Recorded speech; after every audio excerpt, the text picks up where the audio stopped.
I will speak about Roma and Emona today and about the evidence of its life in the 5th century.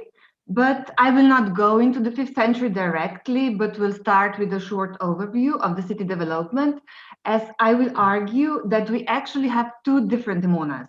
One is an early Roman Emona, a city made in, let's say, a classical manner, a typical Roman city of its era, and enabling a Roman way of life. And then we have, after the crisis in the 3rd century, when Emona is rebuilt and changed into a typical later Roman city with less emphasis on infrastructure maintenance and municipal public buildings and more on early Christian ones. And then this late Roman Emona is a city way of life. And in the end, my proposition will be that when we look for possible remains of Emona in the 5th, or even as it has been put forward in the 6th century, we should not be looking for such building, but for quite different remains. Because the life in the city changed considerably in the 4th century and even more in the 5th. First, we will go swiftly through early Roman Emona. As you all well know,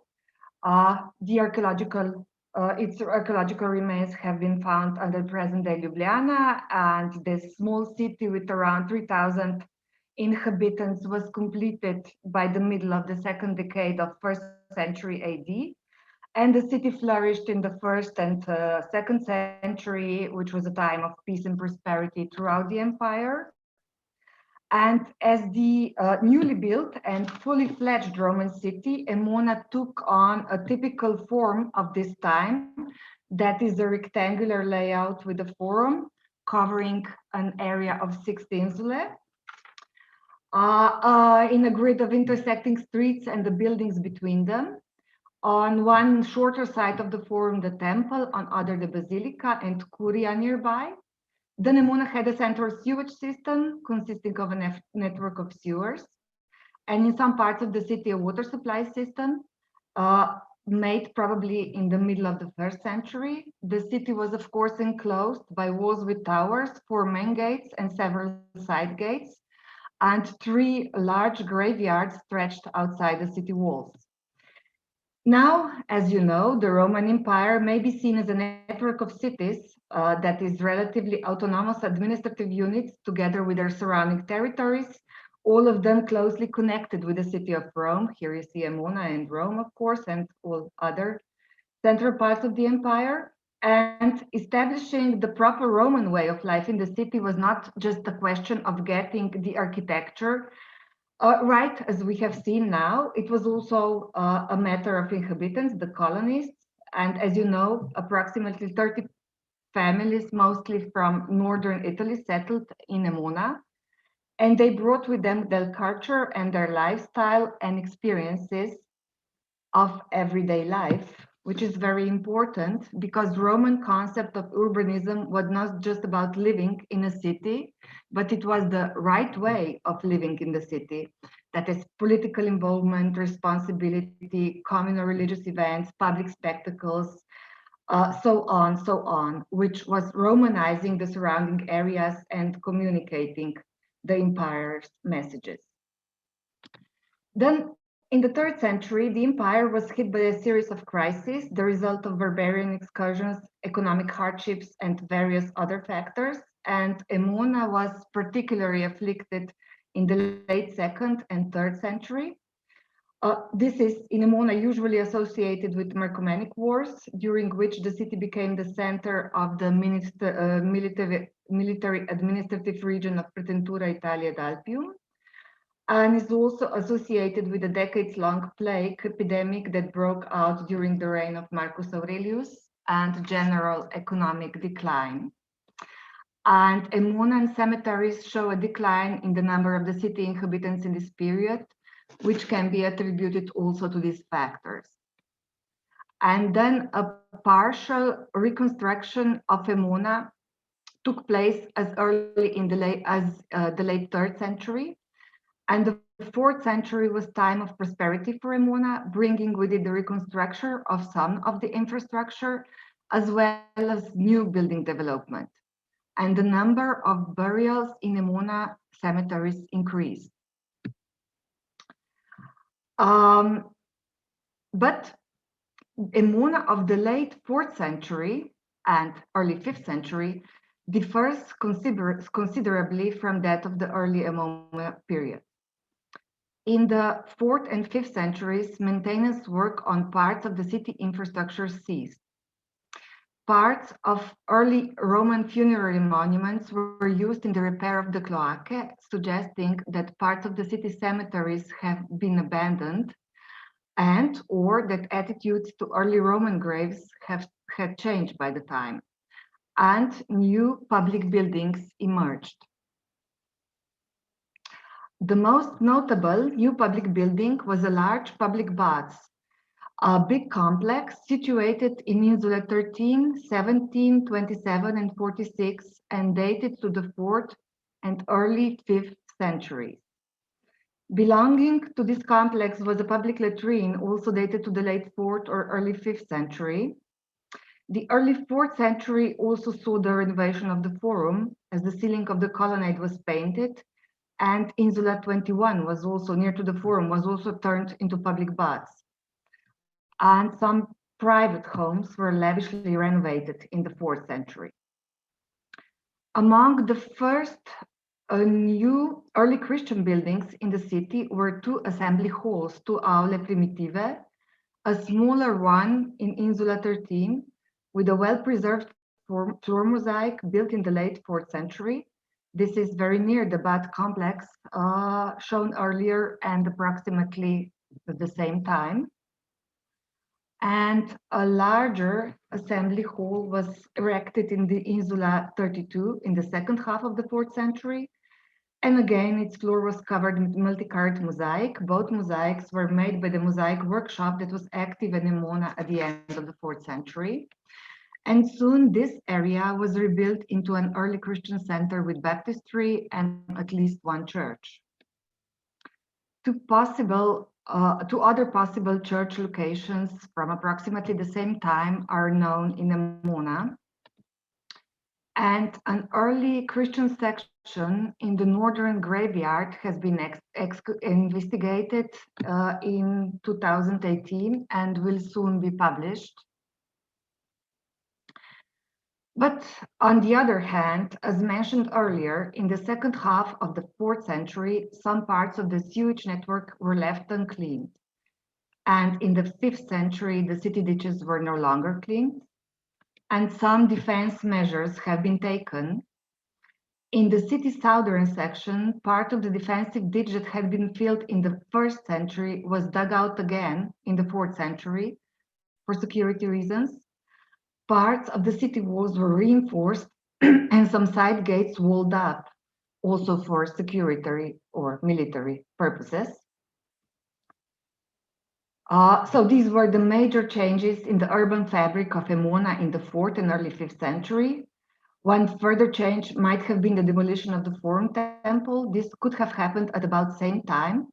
And one of the slabs that had previously adorned it was discovered in water well in Insula 13.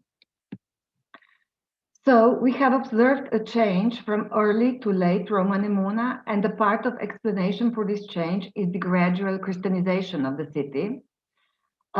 Processions, masses, baptizing, Christian burial rites, those were the new practices of daily life that gradually changed the city, its appearance, structure, and function.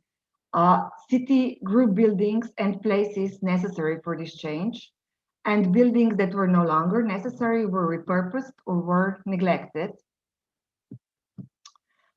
As we have seen, a later Roman Emona seems to flourish up to the beginning of the 5th century or early 5th century, as some authors state, and then rapidly declines. Monetary circulation shows that life in town continued throughout the first half of the 5th century, or at least to the 420s. Based on most archaeological evidence, life in Emona ended in the 5th century, probably sometime in the middle of the century.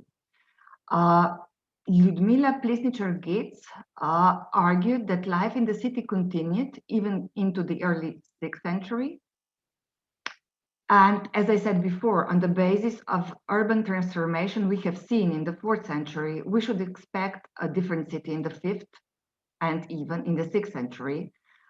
City infrastructure and private buildings must have been less important and early Christian buildings more.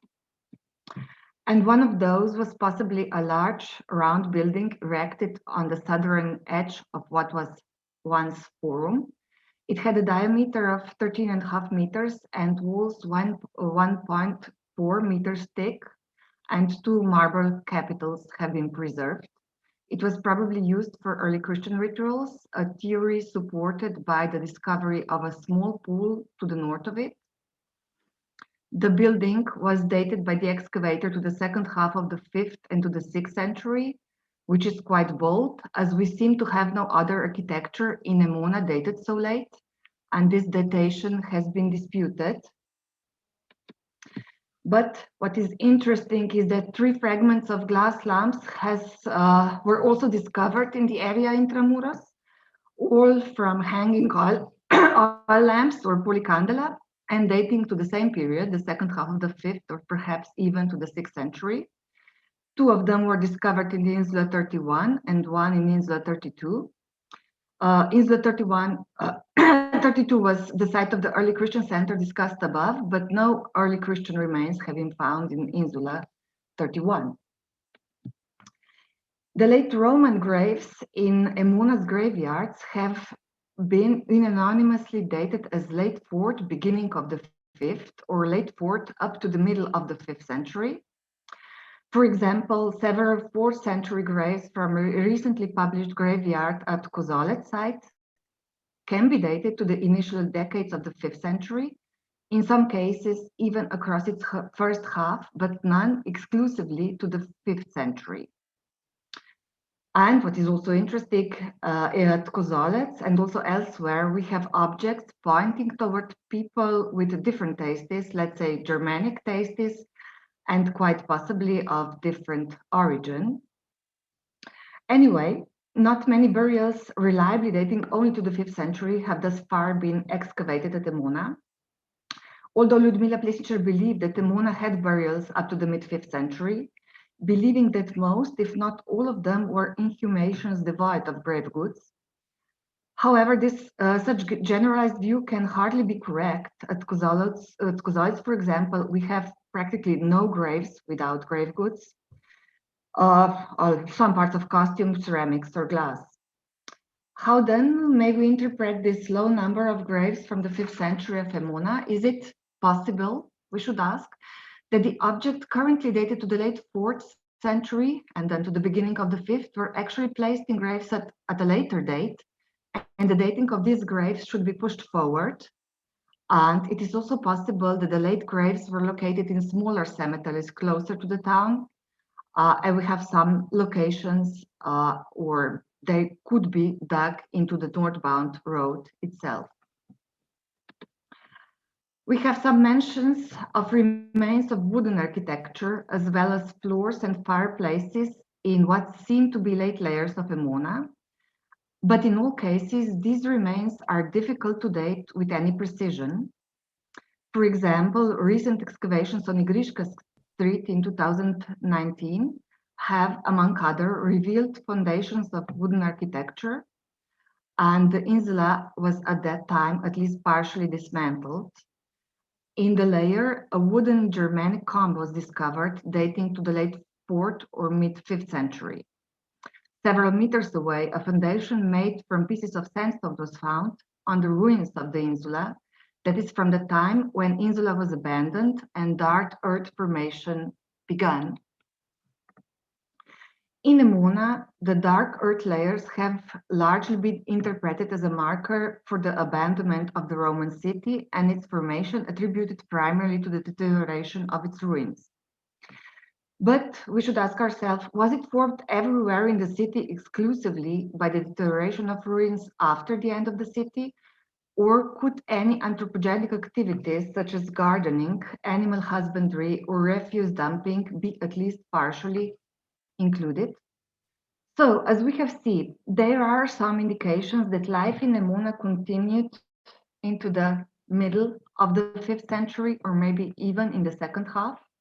However, a way of life in the city or on the ruins, among the ruins of the city was different. The remains of Emona at that time might have been a permanent or non-permanent refuge for small groups, or even some use with it might be connected with Christian rituals. That is also plausible. So to answer the question posed in the beginning, was Emona in the 5th century barely there? It seems certain that it was firmly there in the beginning of the 5th century and very likely even later on, but different, and because of that, not so visible and recognizable as before. Thank you.